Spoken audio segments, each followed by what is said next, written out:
बिस्मिल्लाहिर्रहमानिर्रहीम। आज हमने दूसरा टॉपिक पढ़ना है केमिकल इक्वेशन।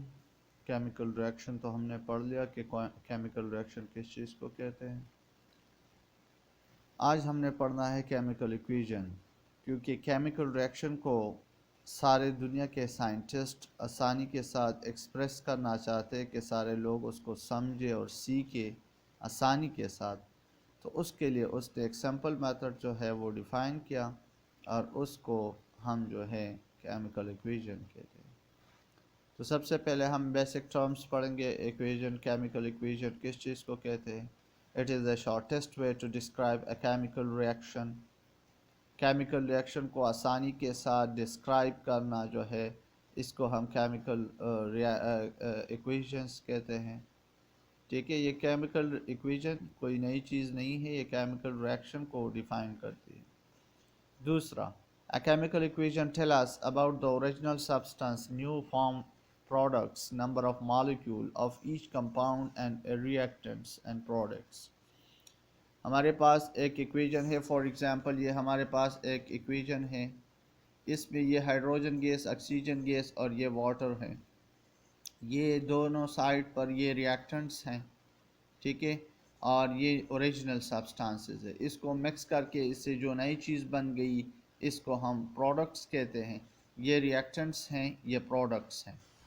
तो केमिकल इक्वेशन हमारे पास tell us about the original substance, new form, products and number of molecule of each compound and a reactants and products.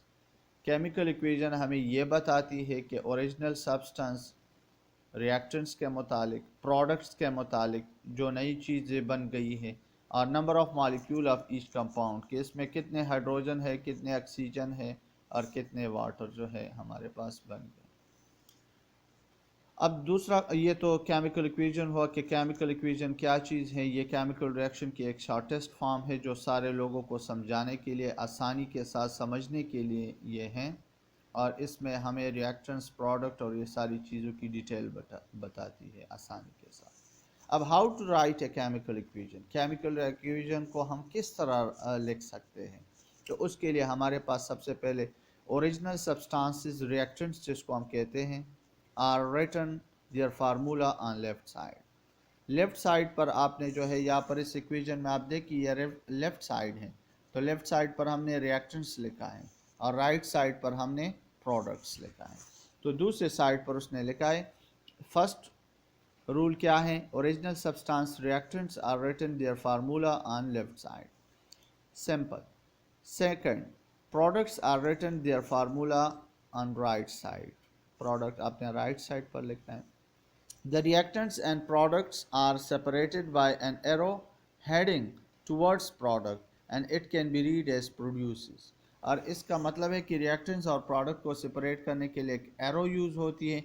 इस एरो का मतलब है कि ये दो चीज़ें एक दूसरे के साथ रिएक्शन करती है, तो इससे जो है वाटर बनती है। इसका मतलब है रिएक्टेंट्स प्रोड्यूसेस क्या चीज़, product.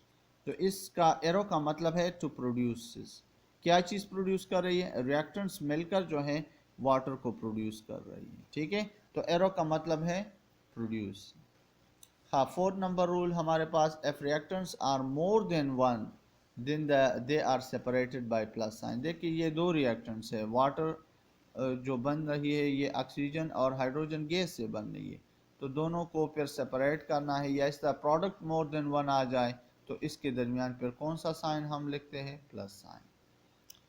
Fifth number rule, the physical states of reactants and products are also mentioned in equation। For example, आपके पास ये हाइड्रोजन है तो ये गैस ये स्टेट में है तो गैस लिखना है। अगर ये ऑक्सीजन है, ये गैस है तो इसके साथ गैस लिखना है। अगर ये वाटर लिक्विड फॉर्म में है तो इसके साथ लिक्विड। अगर कोई सोल्यूशन है, आपने उसको वाटर में मिक्स किया, एक्वस सोल्यूशन है तो उसके साथ सब्सक्रिप्ट में ये लिखना है एक्वस सोल्यूशन। ठीक है, तो ये आपने इसकी फिजिकल स्टेट भी बताना है कि ये सॉलिड फॉर्म में है, लिक्विड फॉर्म में है, ये गैसियस स्टेट में है। तो एनी इक्वेशन में आपने ये इसके साथ लिखना होगा। अब आते हैं balancing of chemical equation. Chemical equation तो हमने डिटेल से पढ़ा कि किस तरह केमिकल रिएक्शन बनती है।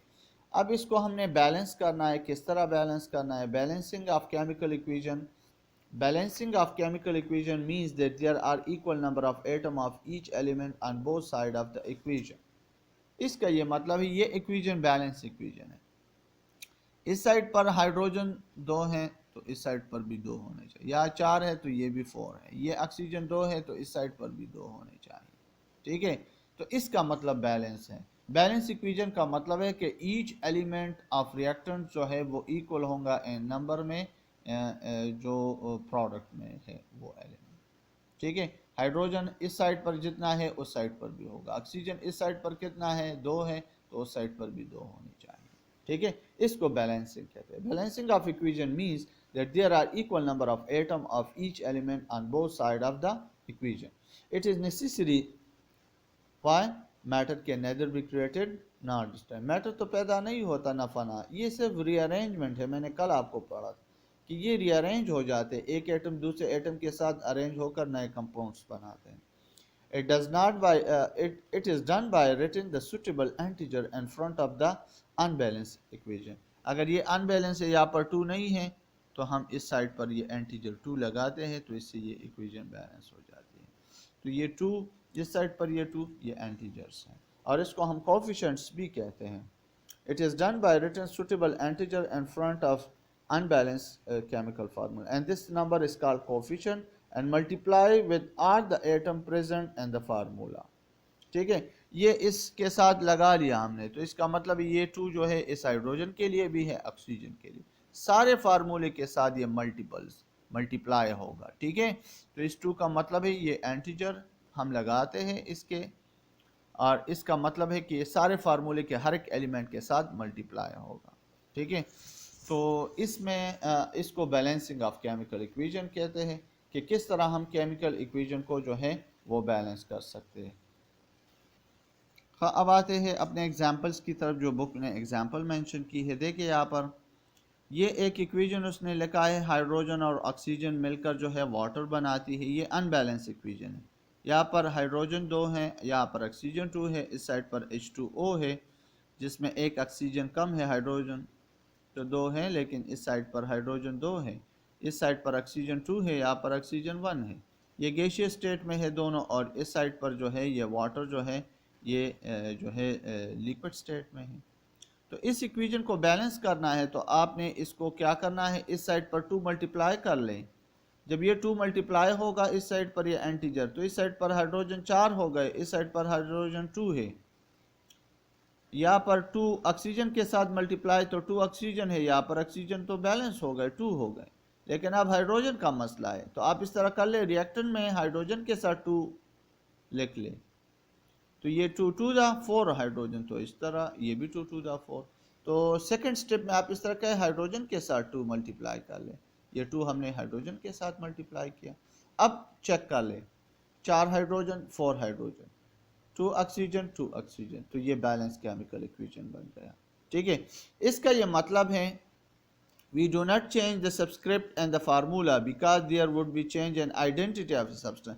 आप इस तरह नहीं कर सकते कि यहाँ हाइड्रोजन की ये टू कैंसिल कर ले, इस वाटर में ये हाइड्रोजन की टू कैंसिल कर ले, इससे जो है आपकी इक्वेशन जो है वो अफेक्ट हो सकती है। ठीक है, फिर ये फार्मूला चेंज हो जाएगी, हाइड्रोजन वाटर के बजाय कोई नई चीज़ बन जाएगी। ठीक है, तो आपने फार्मूला चेंज नहीं करना, सिर्फ ये रिएक्टेंट प्रोडक्ट मल्टीप्लाई करना है। अब दूसरा एग्जांपल इसने लिखा है, methane plus oxygen carbon dioxide और वाटर। यहाँ पर कार्बन वन या वन, यहाँ पर हाइड्रोजन फोर, यहाँ पर टू, यहाँ पर ऑक्सीजन टू, यहाँ पर ऑक्सीजन थ्री।